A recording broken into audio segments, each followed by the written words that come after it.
Elder Father Athanasios, Moldovan. He passed to the Lord in 1873. Behind the Moldovan skit, in a place called Vigla, in a humble cell, lived Elder Father Athanasios, a Moldovan, a man mature in spiritual labor. At the end of the 18th and the beginning of the 19th century, Elder Father Georgios, a learned man and a printer, also a Moldovan, practiced asceticism in this place. During the Greek uprising, Father Georgios left for Morea. There, the Metropolitan, recognizing his exalted way of life, compelled him to receive ordination.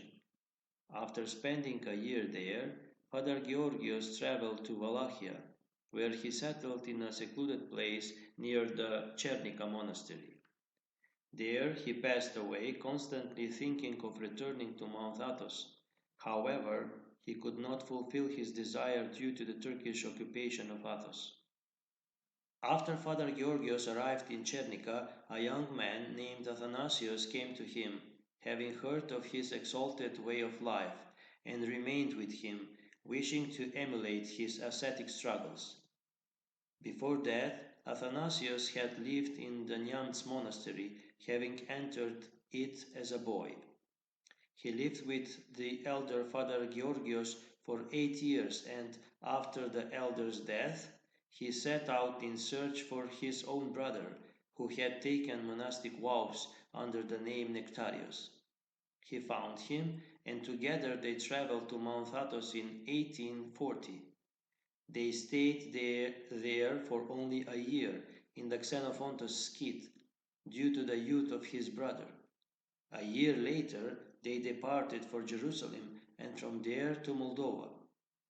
Once Nectarios' bird had grown, they both returned to Athos, and Elder Athanasius settled in Vigla, where his elder Father Georgios had previously lived.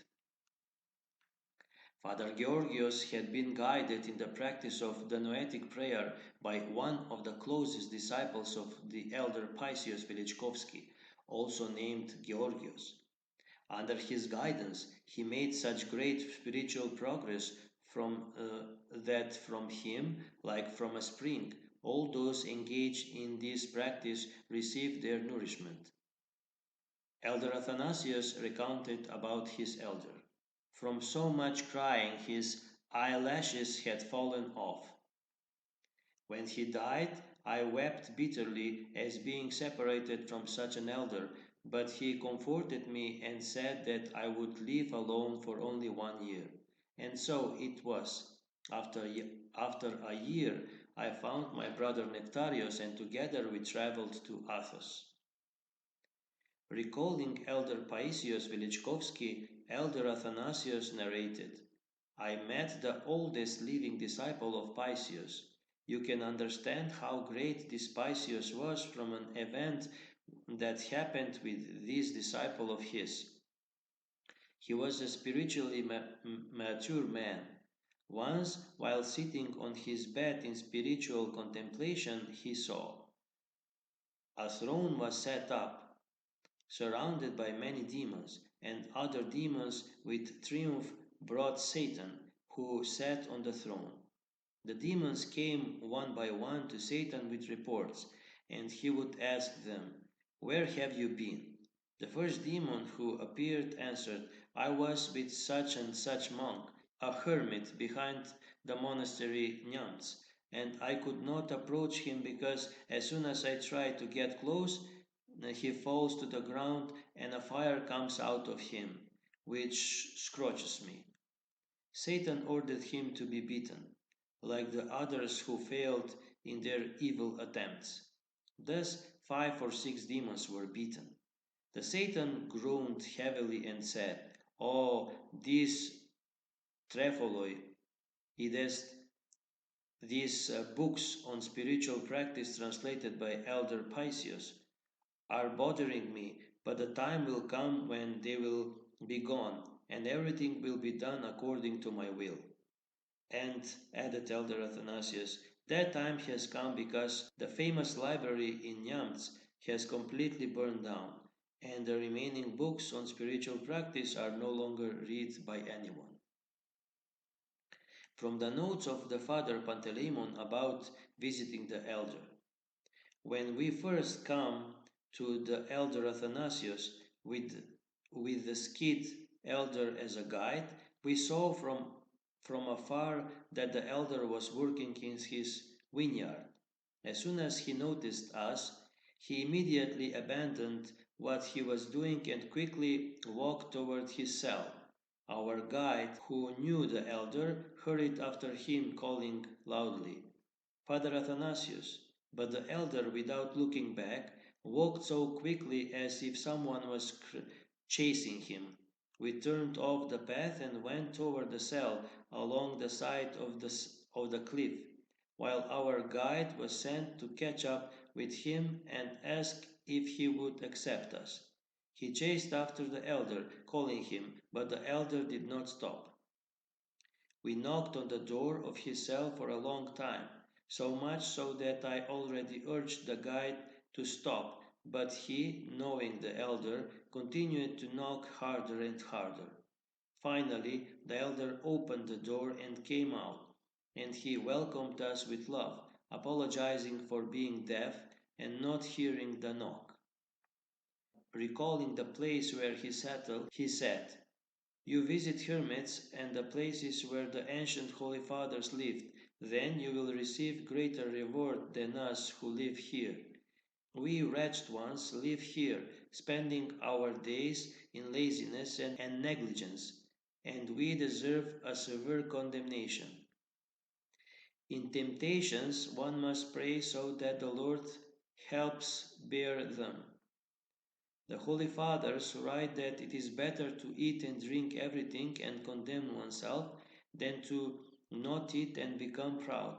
St. Basil the Great approves of those who support the body with moderation. This is needed to support the soul for asceticism, for without it, it will weaken, but we need discernment. Eating is not a problem, but discernment is needed.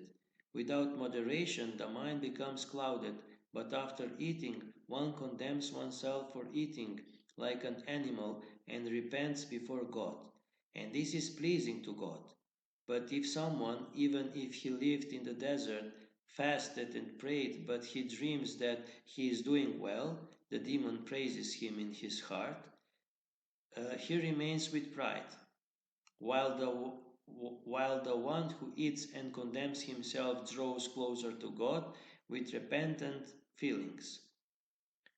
The Holy Fathers command beginners to live in a cenobium and overcome passions there, and only then to settle in solitude. The remembrance of death and discernment with prayer enlighten a person.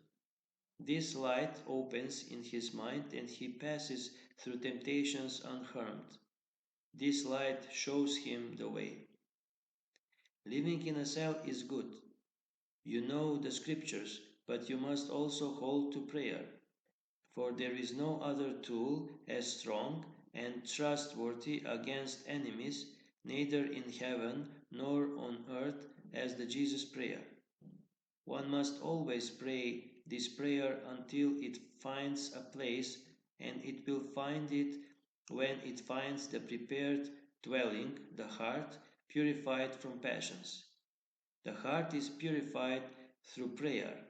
Prayer, when practiced constantly, fills in the shortcomings, the non fulfillment of rules, and other active ascetic endeavors. If you desire silence, you can find it in the place where you live. If there are 3 or 4 of you and you are luckily in agreement, otherwise you wouldn't be together, you can practice silence. One must not reveal their secret to anyone except to those spiritually experienced and who understand this matter, because there are some who condemn and slander those in silence.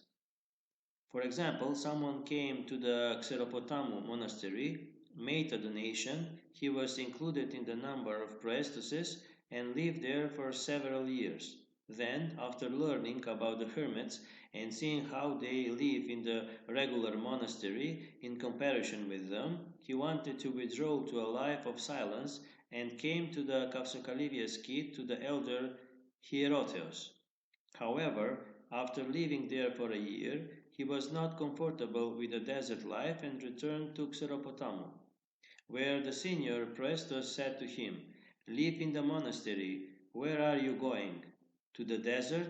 Only Moldovans and Russians seek some wise prayer and go mad. The lost and worthless people go there." Thus the elder added, "Some people have such an understanding of hermits and spiritual life. One cannot open their secret to everyone. Saint Isaac the Syrian writes, 'Do not entrust your secret to everyone, but only to those who are in agreement with you and to spiritual workers.'" The Holy Fathers read prayers by the book until they received grace in prayer, and after receiving it, they left off reading. It is very good from time to time to visit places where the saints lived, Saint Athanasios, Saint Maximus, Saint Nilos, and many others.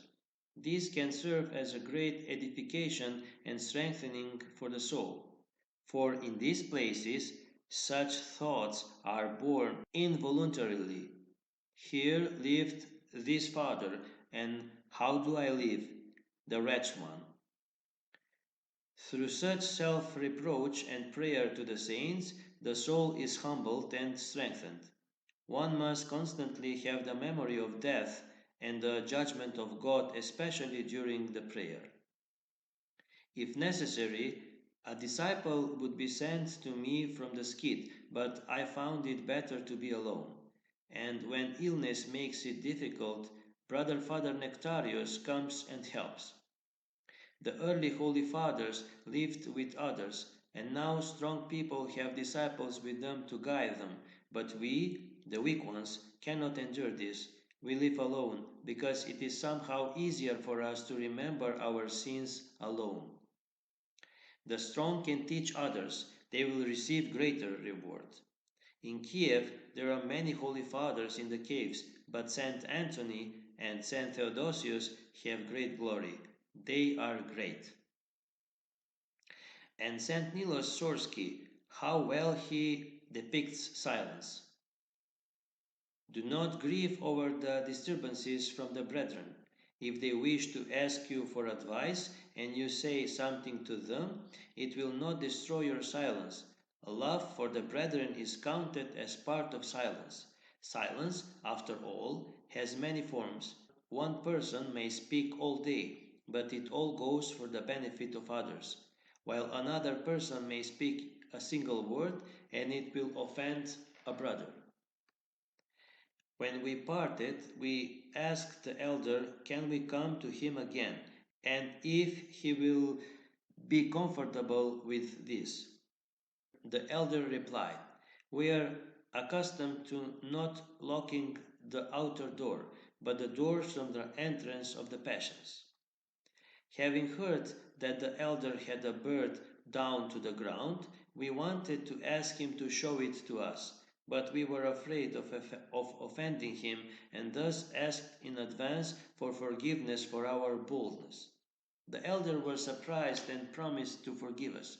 We then asked him to untie his bird and show it to us. The elder unfastened his cassock, untied the bird that he had wrapped around himself, and let it go. The bird did not reach the ground, but 4 hairs of it were laying on the ground. Having done this, the elder pointed out that our curiosity was vain and unnecessary. Hair is a trivial thing. Whether long or short, it adds nothing to salvation. For salvation requires not hair, which must decay in the grave, but deeds that are pleasing to God. In the autumn, in October 1873, the elder Athanasios, feeling a severe decline in strength, left his cell and went to the skit, where he was admitted to the hospital. A few days later, on October the 23rd, he peacefully passed away to the Lord.